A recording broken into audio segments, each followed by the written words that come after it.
दोस्तों, हमारा भविष्य पहले से ही लिखा होता है, ऐसा कई लोग मानते हैं अथवा कई लोग इस बात को पूर्ण रूप से नकार देते हैं। यह प्रश्न हमेशा से ही बहस का विषय बना रहता है। कहा जाता है कि जैसा हम इस जन्म में करते हैं, वैसा परिणाम हमें अगले जन्म में मिलता है, जो कि कुछ हद तक यह बात सही भी है। आज की इस वीडियो में हम इसी विषय पर गहराई से चिंतन करेंगे और असल बात जानने की कोशिश करेंगे। आज हम कुछ पौराणिक कथाओं और शास्त्रों की सहायता से इस बात को समझने की कोशिश करेंगे कि वाकई भविष्य पहले से ही लिखा होता है या फिर हमारे कर्म हैं जो हमारे भविष्य की धारा को सुनिश्चित करते हैं। तो चलिए शुरू करते हैं आज का यह टॉपिक। दोस्तों, कृष्ण कथा में हम देखते हैं कि आकाशवाणी हुई थी कि देवकी का 8वां पुत्र कंस का वध करेगा, लेकिन कंस ने यह बात सुनकर कहा कि वह मेरा वध तो तब करेगा जब मैं उसको उत्पन्न होने दूंगा। इस सोच के साथ जब भी देवकी के कोई बच्चा जन्म लेता तो कंस वहां आकर उसके जन्म से कुछ घंटों के भीतर ही मौत की नींद सुला देता था। लेकिन जब देवकी के 8वें पुत्र की बारी आई तो विधि विधान के साथ जन्म भी लिया और बाद में कंस का वध भी किया।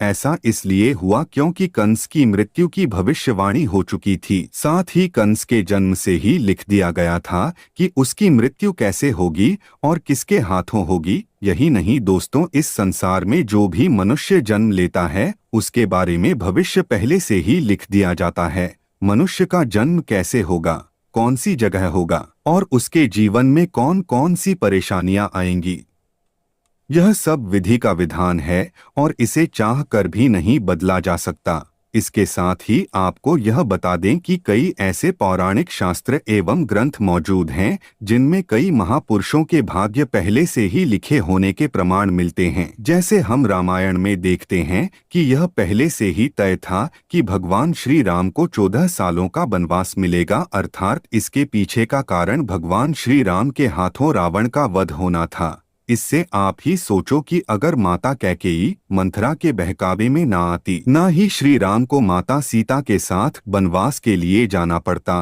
तो सोचिए रावण का वध श्री राम के हाथों कैसे संभव होगा। यह सब कैसे होना था, यह सब पहले से लिखा जा चुका था, जिससे कि यह सभी के सुमेल से संभव हो पाया। इसी तरह हर एक प्राणी का भाग्य लिखा जा चुका है। हम सब नाटक के छोटे से पात्र हैं जिनका किसी न किसी उद्देश्य के चलते इस संसार में जन्म हुआ है।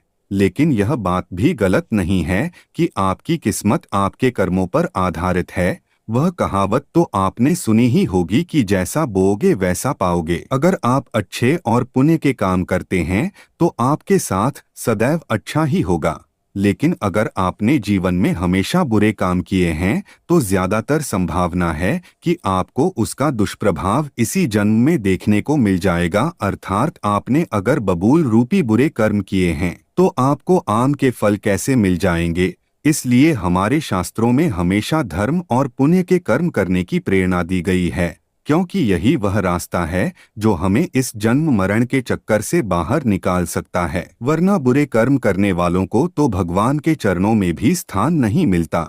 यही नहीं दोस्तों, तुलसीदास जी ने भी इस बात को स्पष्ट रूप से एक चौपाई में कहा है कि कर्म ही प्रधान है, यानी कि जैसा मनुष्य कार्य करेगा वैसा उसे फल मिल जाएगा। इसी के साथ एक यह बात सामने आती है कि पांडु पुत्र अर्जुन के हाथों कर्ण का वध हुआ था। अर्जुन ने कहा कि माधव, मेरे हाथ कांप रहे थे और ये क्या, आपने मेरे अपने ही श्रेष्ठ का वध मेरे हाथों लिख दिया, ये कैसा भाग्य है। तो इस पे श्री कृष्ण ने कहा, हे पांडु पुत्र, मैं कौन होता हूँ किसी मनुष्य को प्रारब्ध देने वाला, ये तो करनी का फल है।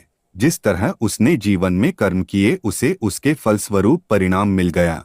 और हाँ, जीवन में किस स्तर पर फूल मिलेंगे या कांटे यह मनुष्य खुद कर्मों के द्वारा तय करता है। श्री कृष्ण ने कहा, तुमने अधर्म के विरोध में स्वर उठाया और धर्म का रास्ता चुना, जबकि कर्ण ने अधर्म का रास्ता। तो ऐसे में मैं क्या कर सकता था, लेकिन फिर भी मैंने उन्हें कई विकल्प दिए, परंतु उसने हर बार दुर्योधन और उसकी मित्रता को आवश्यक समझा। भागवत गीता के इस अध्याय में हमें यह सीखने को मिलता है कि भगवान हमें कुछ अवसर जरूर देता है, जिससे कि हम अपने किए गए बुरे कर्मों का पश्चाताप करके सही राह पर आ सकते हैं। अंत में यही कहना चाहूँगा कि अवश्य ही हमारा भविष्य लिखा जा चुका है, लेकिन कर्मों के आधार पर ही हमें फल मिलता है, और हम अगर अच्छे कर्म करेंगे तो जीवन को शांतिपूर्वक सुख समृद्धि प्राप्त करते हुए व्यतीत करेंगे। अन्यथा बुरे कर्म करने पर तो इसी जन्म में ही हमें उसके दुष्प्रभाव देखने को मिल जाएंगे और उसका प्रभाव निश्चित रूप से अगले जन्म पर भी पड़ेगा।